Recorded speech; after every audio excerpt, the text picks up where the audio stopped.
important opportunity to generate commitments targeted towards challenges in SIDS.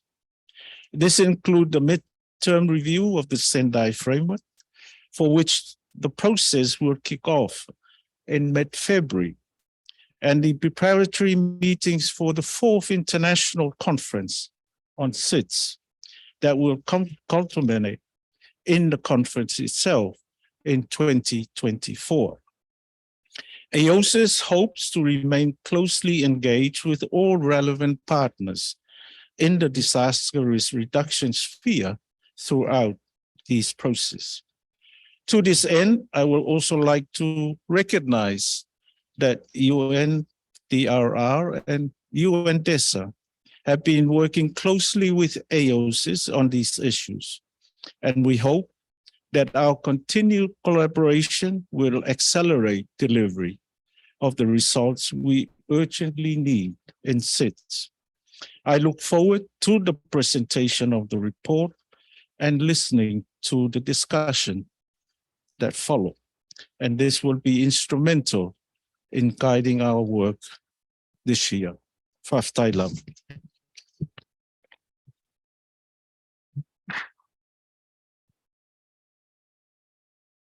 Thank you, Your Excellency.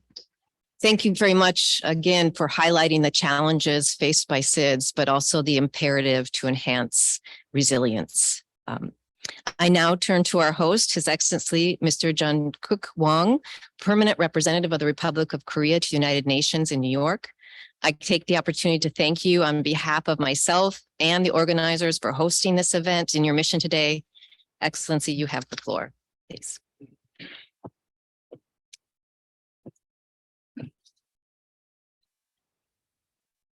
Excellencies and colleagues, we are very delighted to co-host today's launch of a report on the means of implementing the Sendai framework for disaster risk reduction in SIDS. The Korean government is proud of being able to contribute to this important study.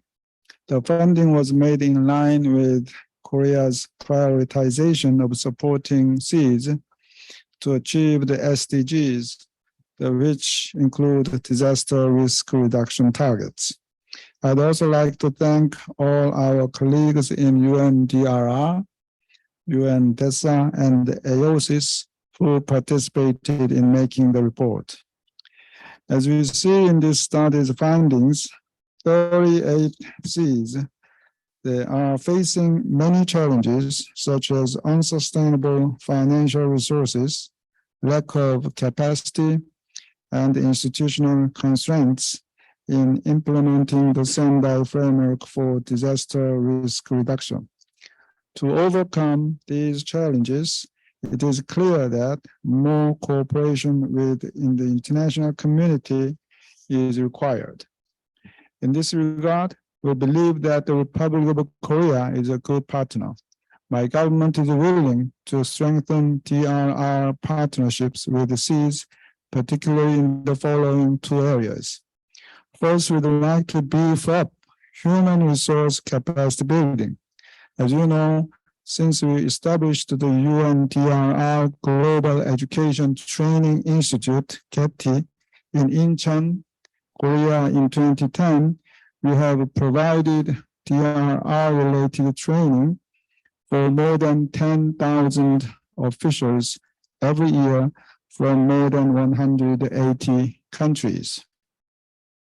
We hope that the capacity building programs for SIDS will be further strengthened through the GETI in the future. Second, we'd like to share our digital technologies and data with SIDS to help achieve the Sendai framework targets. According to the OECD report in 2022, the Republic of Korea is the largest digital-related bilateral ODA provider in the world. To accelerate our digital cooperation with developing countries, my government is now considering the establishment of a data collaboration center in Seoul for the Asia-Pacific region in cooperation with SG's envoy on technology, Amandit Gill. We hope the center will contribute to improving the data capacity of SIDS with a view to ensuring better disaster preparedness, response, and recovery. Excellencies and colleagues, I am pleased to see that the relationship between the Republic of Korea and SIDS is getting closer and deeper.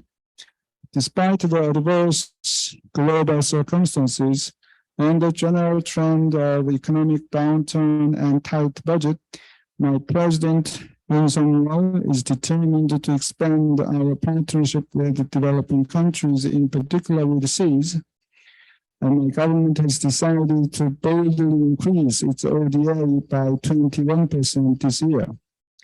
In this light, we successfully held the RK CARICOM high-level meeting in Busan last November, and I'm now planning to hold the first ever RK Pacific Islands Country Summit this year. And lastly, Busan City in Korea is now bidding to host the 2030 World Expo on the theme of climate change. The Busan is Korea's second largest city and maritime capital, and the logistics and the transportation hub for the Asia-Pacific region.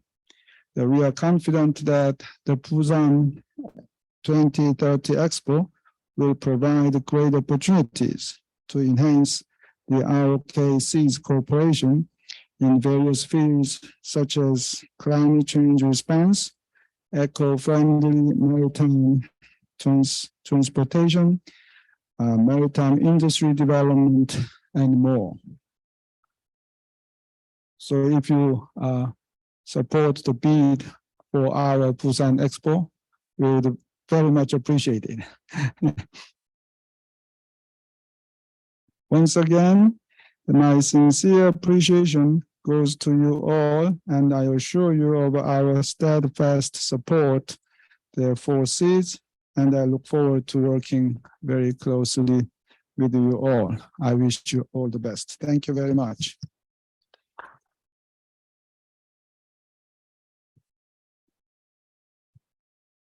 Thank you very much, Your Excellency, for your remarks and the importance of really highlighting to us how essential cooperation is. And that's also why we're here today.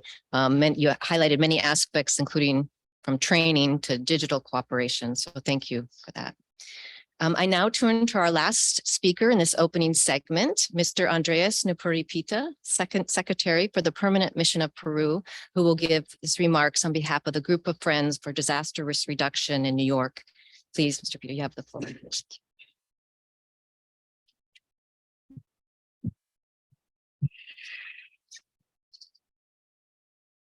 Excellencies, distinguished delegates, colleagues, I am pleased to deliver this statement on behalf of the co-chairs of the Group of Friends for Disaster Risk Reduction, the permanent missions of Australia, Indonesia, Norway, and Peru.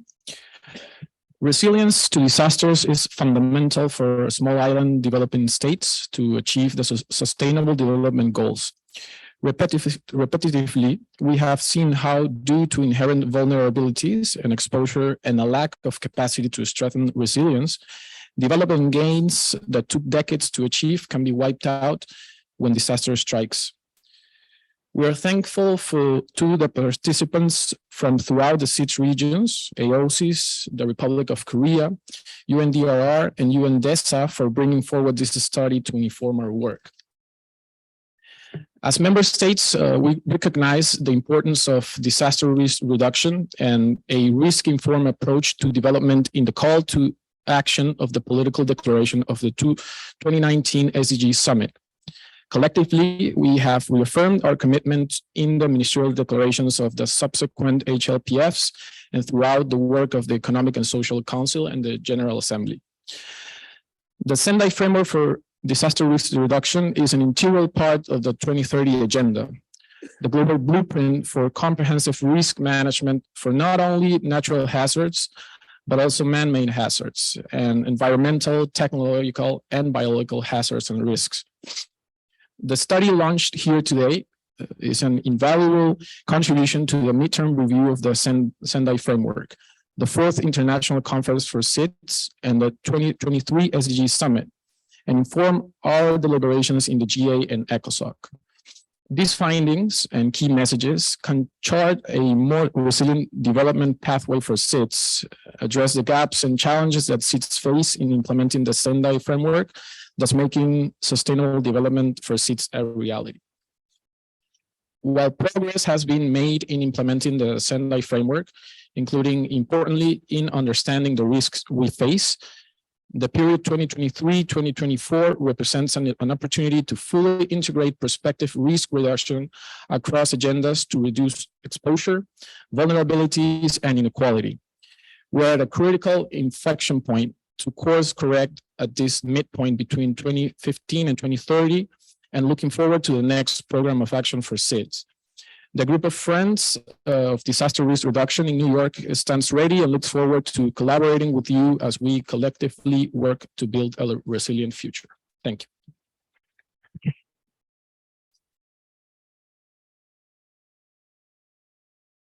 Thank you, Mr. Pita. I think I can speak for all of us here that we all look forward to working here in New York with the group of friends. So thank you for being here with us today. So that concludes our opening segment. I would now like to turn to Ms. Nadine Brown, Director of Sustainable Development at the Planning Institute of Jamaica, who is joining us today online to present the key findings of the study being launched today. Ms. Brown, you have the floor. Okay, just allow me to share my screen. Good morning, everyone. Can you hear me? Yes, we can. Okay. Good afternoon, ladies and gentlemen. The report that I'll be presenting on this afternoon was undertaken to identify achievements and barriers that SIDS face in implementing the Sendai framework.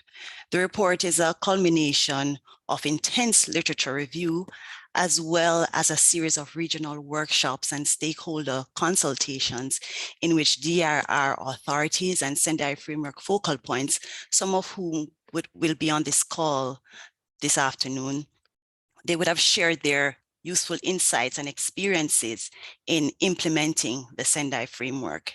It is hoped that document will stimulate and support preparatory discussions among policymakers and DRR practitioners on how to strengthen the means of implementation in DRR as we move towards reducing disaster risk and building a more resilient future for SIDS.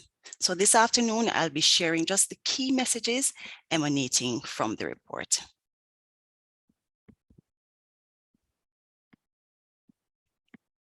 So the study sought to examine the experience of SIDS through the lens of the means of implementation. The rationale was that unless the means of implementation are strategically improved and strengthened, SIDS will always face challenges in implementing the Sendai framework, other agreements, and future agreements.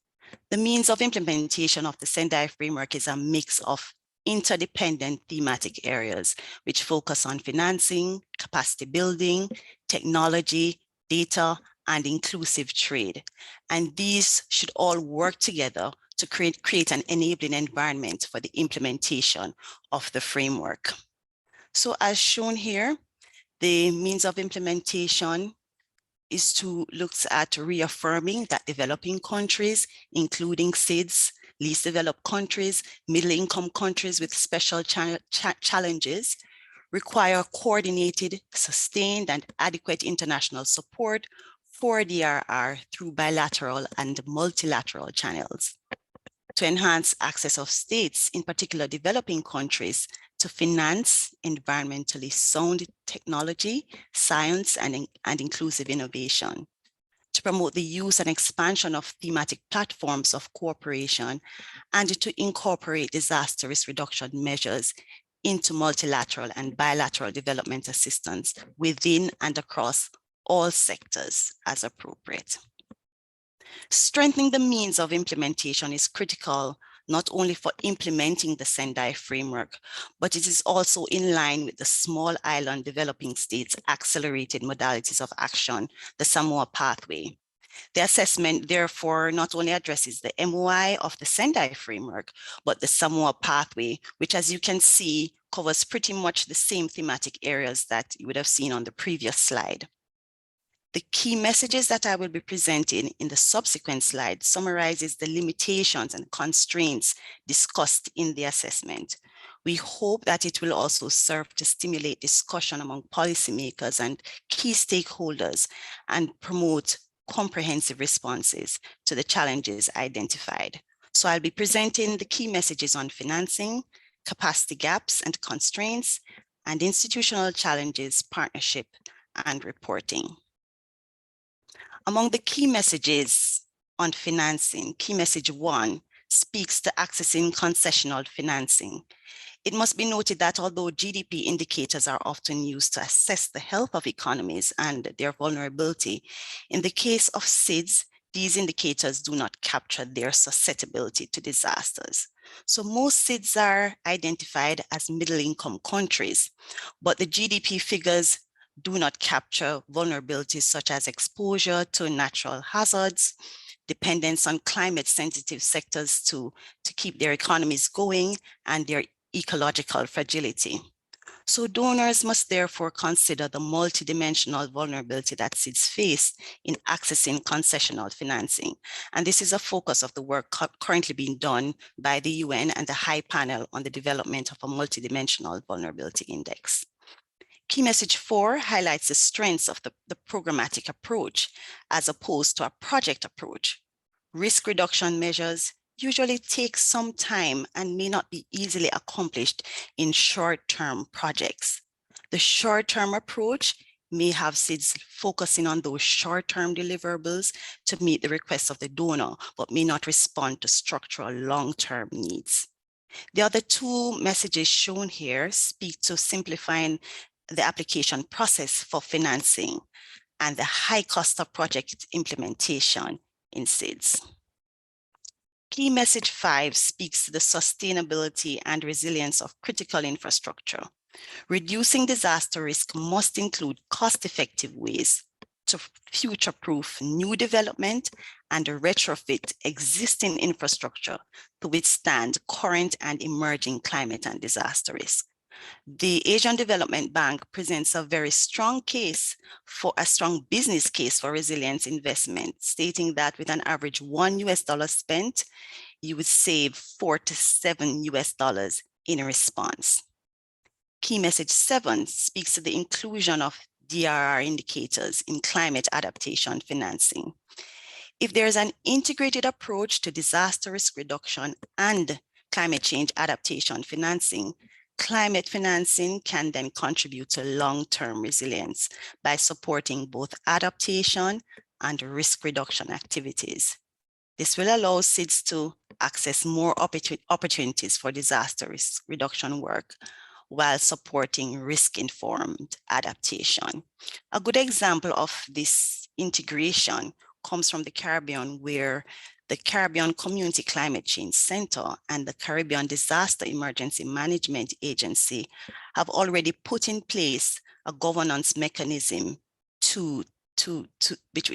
which takes on this integrated approach, and that is a Comprehensive Disaster Management Coordination and Harmonization Council.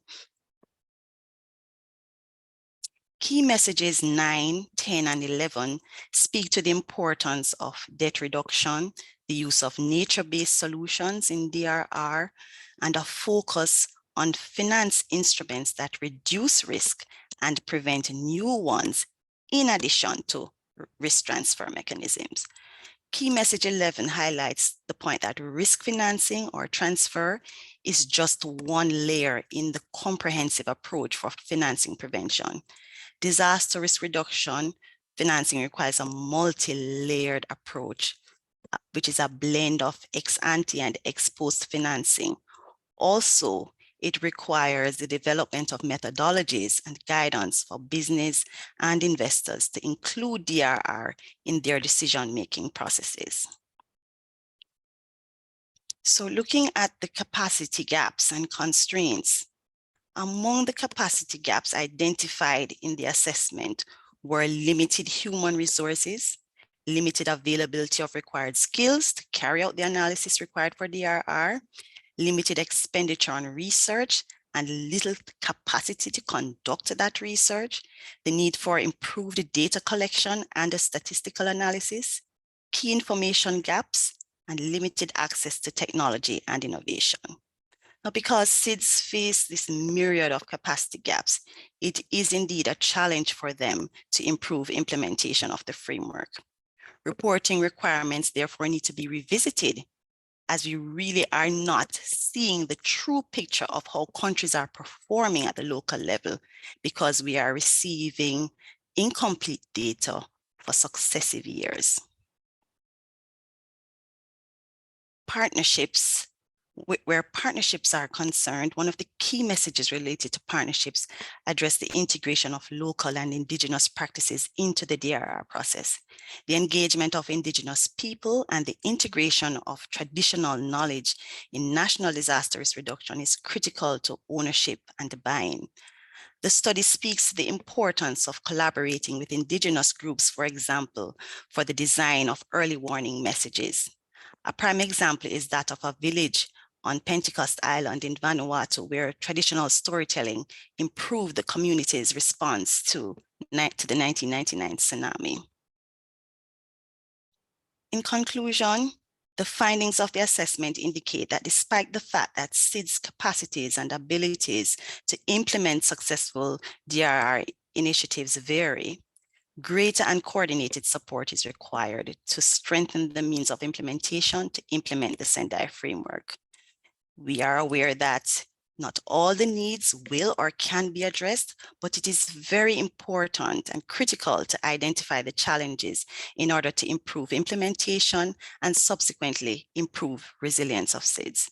It is believed that the ongoing midterm review of the Sendai framework for disaster risk reduction and the upcoming 4th International Conference for SIDS will present the best opportunity to assess what gaps exist and how these means of implementation can be strengthened for improved disaster risk reduction.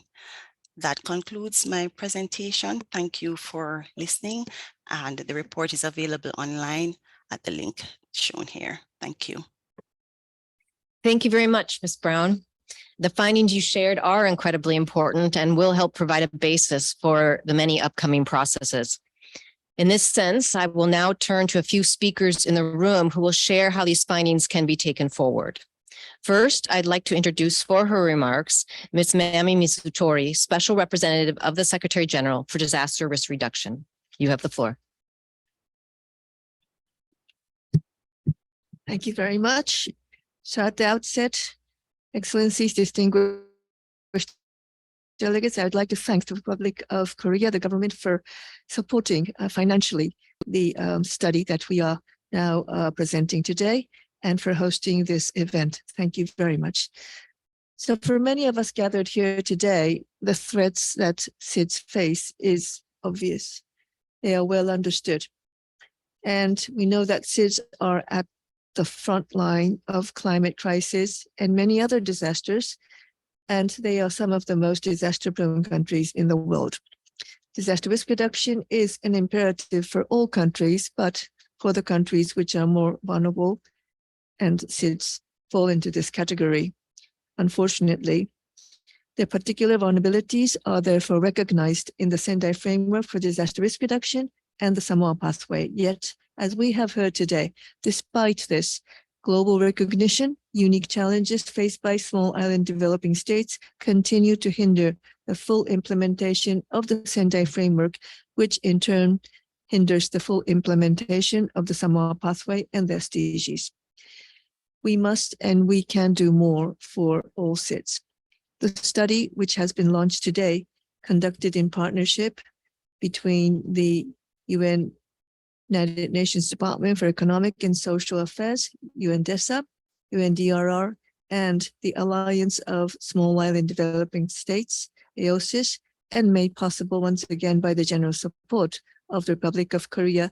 This is an important output, into the midterm review of the Sendai framework and the development of the successor framework of the Samoa pathway.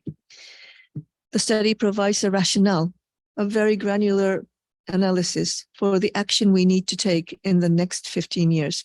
And the findings of the study have been incorporated into the report that UNDRR has prepared to inform the deliberations of the outcome of the midterm review process of the Sendai framework. For UNDRR, supporting SIDS is a top priority. So please allow me to share a few examples of what we have been trying to do. In the area of expanding early warning coverage, we have made closing the early warning gap for SIDS a priority as we work with partners to implement the UN Secretary General's Early Warnings for All initiative. And this is why the first regional launch of the initiative will be held next week in the Caribbean, and I will be traveling there tomorrow.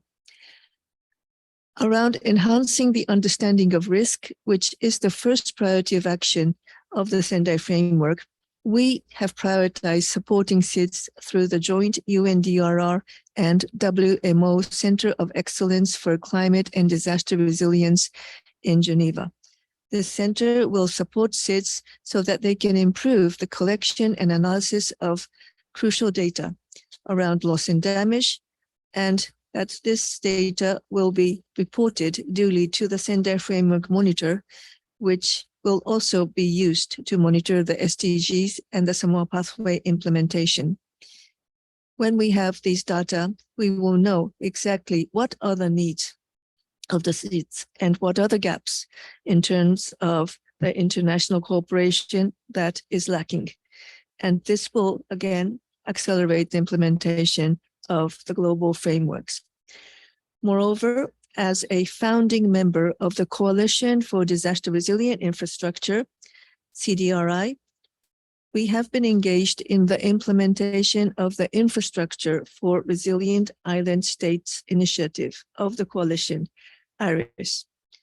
This effort is dedicated to providing SIDS with quality technical and financial services to make their infrastructure resilient to both climate change and disaster events. These are only some of the examples of how we are prioritizing SIDS, but rest assured that the needs of SIDS are front and center in everything that we have done and we will be doing. As we look forward to the 4th SIDS conference in 2024, the next 2 years provide all of us with an opportunity to advance sustainable development in SIDS, even in the face of growing climate and disaster risks. I look forward to working with everybody present today, excellencies and distinguished delegates, to ensure that the findings of this study feed into the outcome of the midterm review of the Sendai framework, and that lessons learned and groundbreaking initiatives are brought forward. I count on your support to instill disaster risk reduction as a pillar of sustainable development in the post-Samoa pathway. Thank you very much.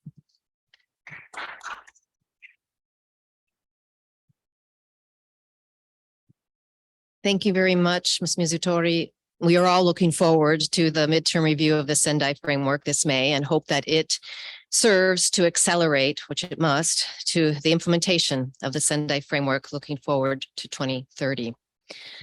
I would now like to turn to His Excellency, Mr. Walton Webson, Permanent Representative of Antigua and Barbuda to the United Nations in New York.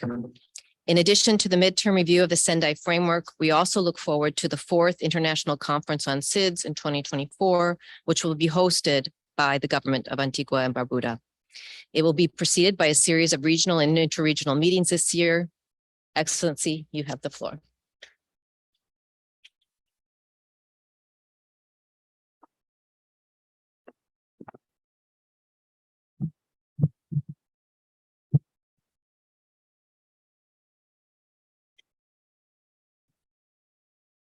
Thank you very much, Madam Chair.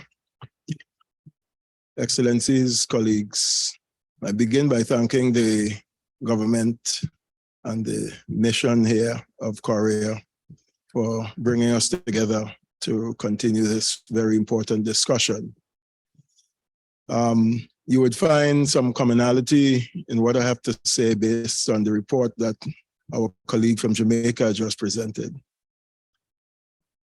Excellencies, colleagues, 2024 presents us an opportunity for small island developing states as it pertains to the whole discussion on DRR. However, before we get to 2024, we must look at the 2023 and the opportunities that it provides in the discussion on the report and the meeting coming up in May, because 2023 might be described as an opportunity before an opportunity, as we are all too familiar with the challenges and we should begin to discuss them.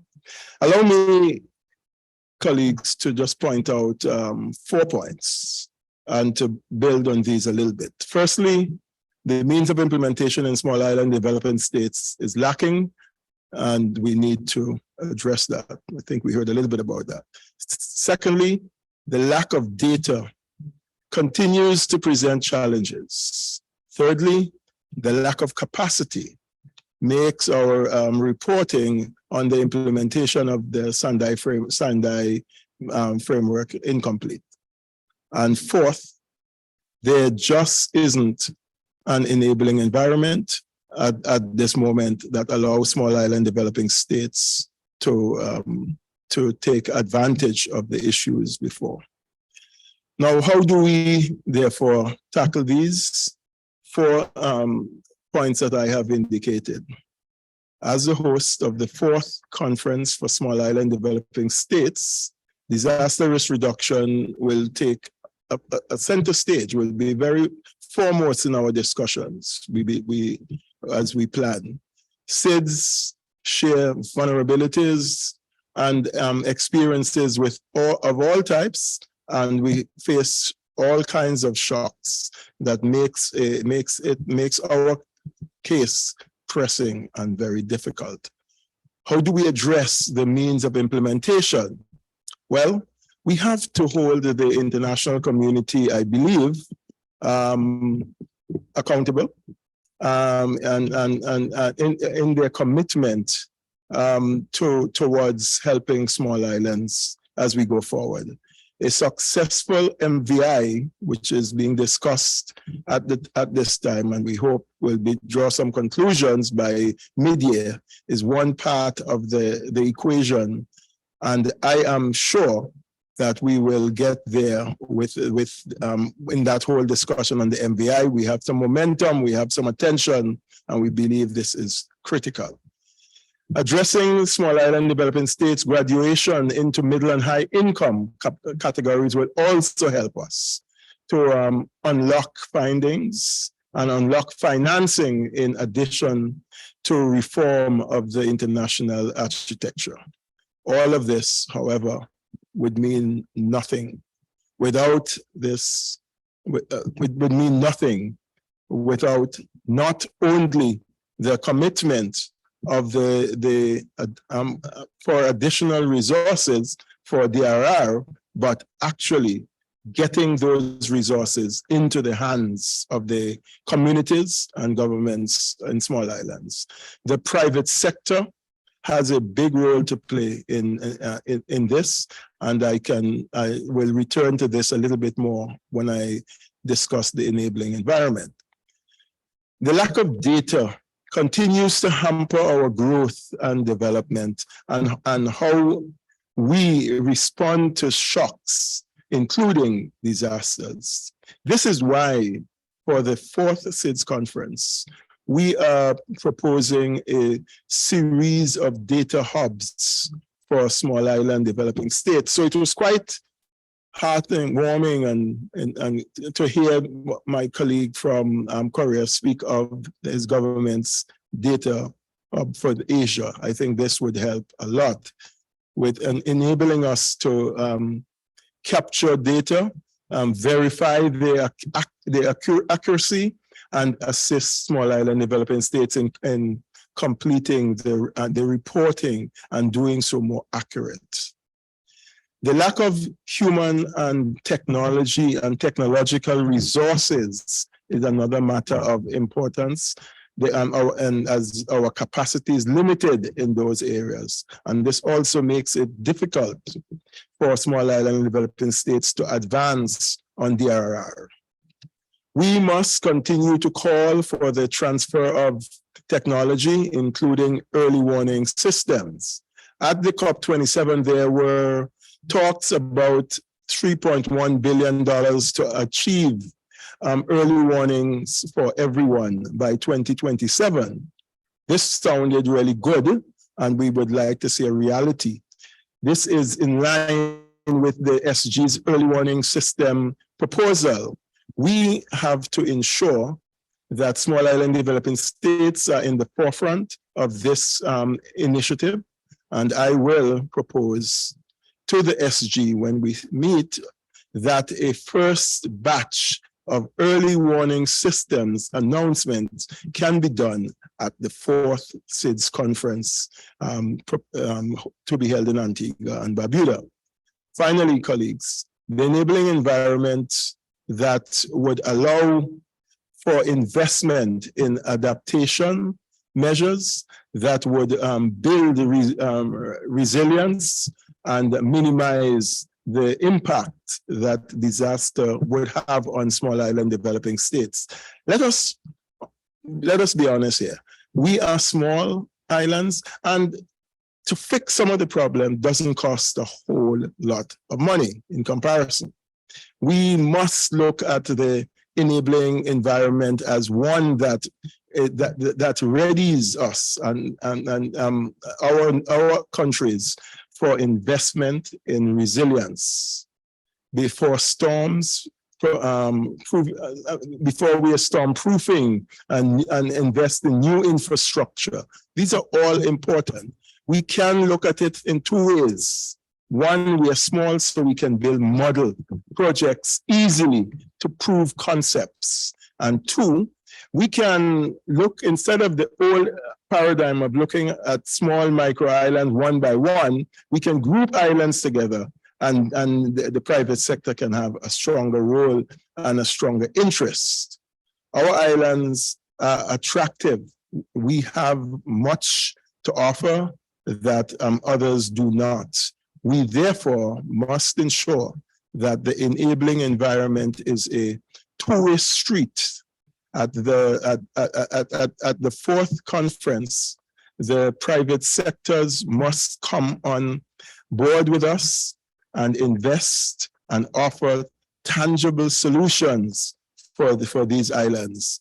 We want the private sector to be not only innovative, but also creative in finding new solutions and using new methods and not the old methods, and therefore often turning their backs against small islands as being too small to invest. There are a host of other issues I could mention, but our colleague from Jamaica pointed out in their reports several very important points, and Antigua and Barbuda is on board with that. We look forward to working with our colleagues from Samoa in moving this forward at the 4th SIDS conference. I thank you.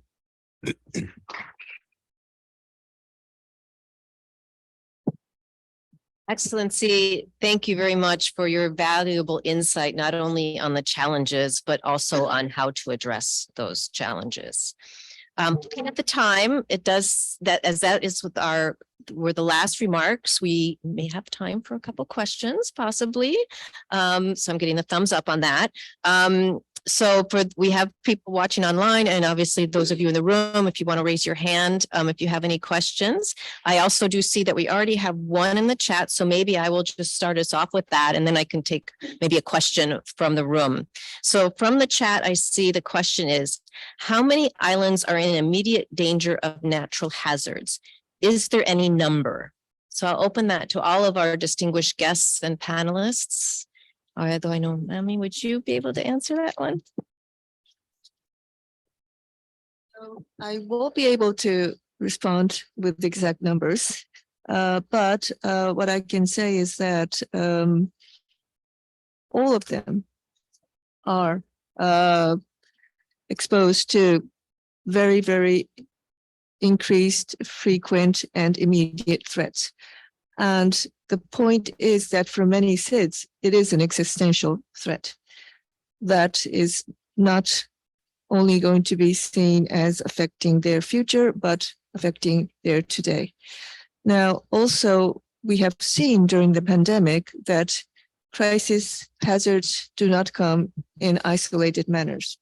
Many SIDS, while during the pandemic, they had to be in a real lockdown. Then they had volcano eruptions, they had cyclones.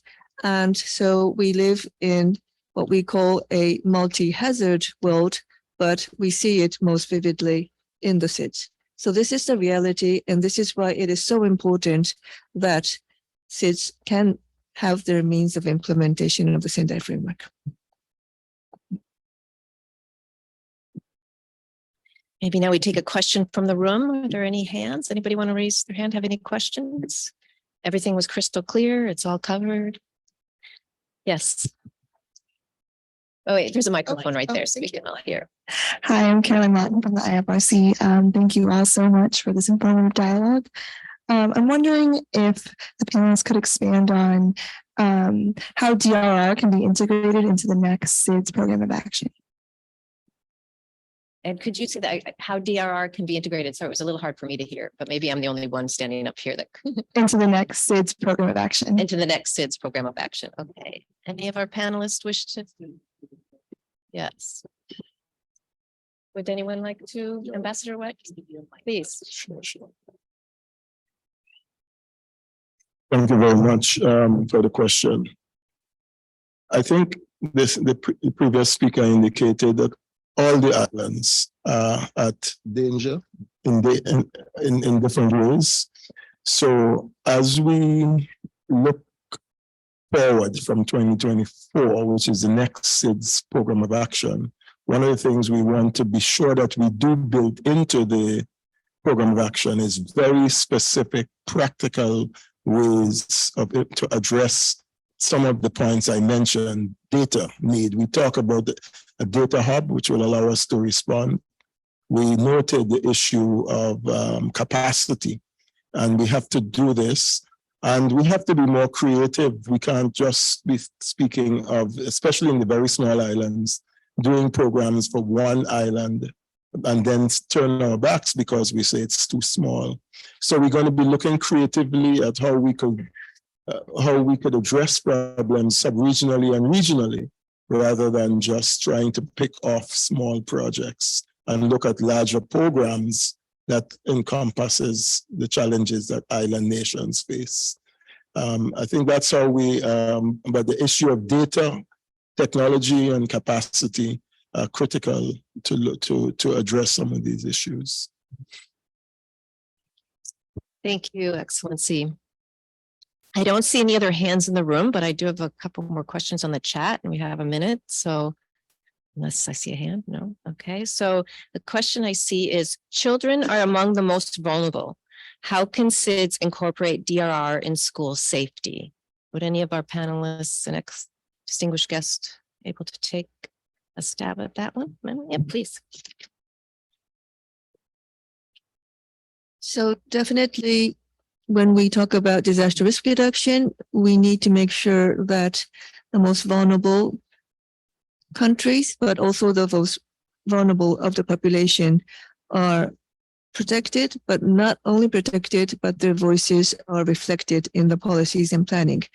So schools, there have been very extensive campaigns in the Caribbean in particular for safe schools. And I would say that it is first about infrastructure. Schools need to be built so that they are resilient in times of cyclones, hurricanes, earthquakes, and volcano eruption. But also another very important part of the school safety is what they educate, what they teach the children at schools. We talk a lot about early warning, which is extremely important, but if early warning is not accompanied by early action, including in schools, then the early warning system is not functioning. Here, IFRC, UNESCO, there are many organizations that are working and we believe that this should be also a very important component of the Early Warnings for All initiative of the Secretary General. Thank you. Okay, I have more questions in the chat, and I think we have time for just one more. So this is your last call, guys. If anyone in the room wants to, no? All right, I don't see a hand. Okay, so again, from the chat is, how can SIDS implement mitigation and adaptation plans factoring in the uncertainties of climate change? Panelists? Not an easy. Yes, Ms. Nami, yes.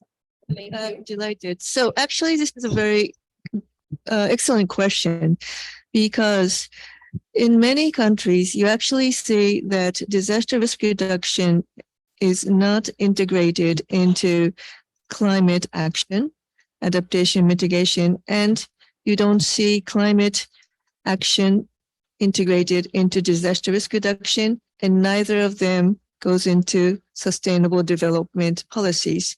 However, in SIDS, and in particular, we know that in several Pacific Island SIDS, because of their rather interesting, well, not interesting, but unfortunate issue that they do not have enough capacity in terms of human resources or financial resources, but that has made many Pacific Island SIDS very creative. So instead of having different agencies dealing with three things, they bring and put the people looks at climate action development. Now, I believe that this is the all countries should do. Unfortunately, in countries where they have enough or too much resources, sometimes silos are created. So this is a lesson that we can learn from the Pacific SIDS. And I do believe that this is the only way that we can integrate the three things, as we should do at the global, regional, and country level.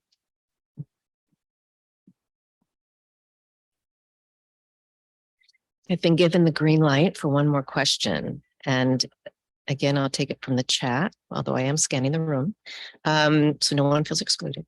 So the question is, how could a new loss and damage fund be structured to better address disaster impacts in SIDS? And I open it again to all the panelists, but I don't know if Ambassador Webson, would you have some thoughts on that to share? If I can put you on the spot? That is putting me on the spot. Is it? Well, that is a very good question, and that is part of the consideration that we will be looking at in this new fund discussion. As was just said by the colleague with respect to the question on climate, we have to begin to see, we can't see these things in silo. We have been doing it for too long. So the loss and damage fund will be part of the whole discussion on the future of the islands, right? Climate and climate justice and all of that. And therefore, we will incorporate the issues of disaster risk within the context of mitigation and the context of climate change. I mean, we are suffering some of the disasters we are facing as a result of our own action as human beings on climate change. And therefore, the response is going to be not separate, not siloed, but the response has to be coordinated within one approach. Thank you.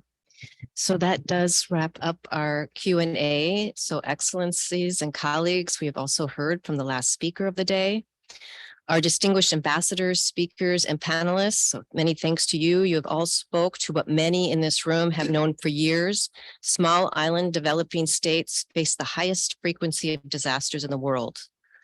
Although SIDS vary in size, remoteness, and economic levels, they have high levels of exposure and inherent vulnerabilities, which will only increase as disasters become more frequent, intense, and compounding.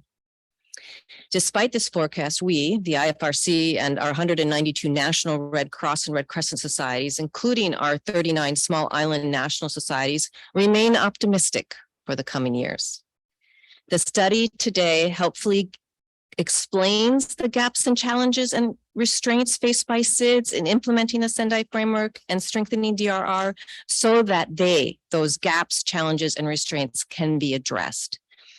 This year's UN Water Conference, the midterm review of the Sendai framework, the SDG Summit, as well as next year's 4th International Conference on SIDS are key moments to turn guiding frameworks and commitments into implementation for DRR at all levels.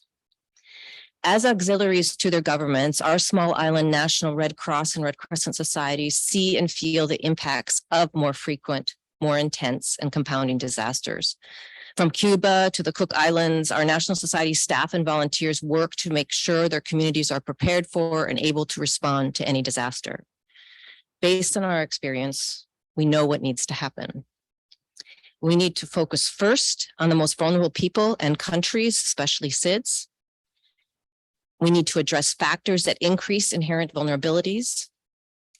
And we need to scale up DRR approaches that save lives, integrating all hazard risk management approaches, creating effective policy and regulatory frameworks, scaling up early warning and early action systems, and most importantly, increasing funding for SIDS, particularly at the local level. In closing, I want to once again thank our co-organizers, the Republic of Korea, including for hosting us here today, AOSIS, UNDESA, and UNDRR. I would like to thank the participants of the study and once again encourage you to download the report of the study by using the QR codes printed on the tables here. And lastly, I wish to remind those in the room who did brave the New York cold today that a light lunch will now be served, providing us more time to discuss the study as well as get to know each other. Thank you all.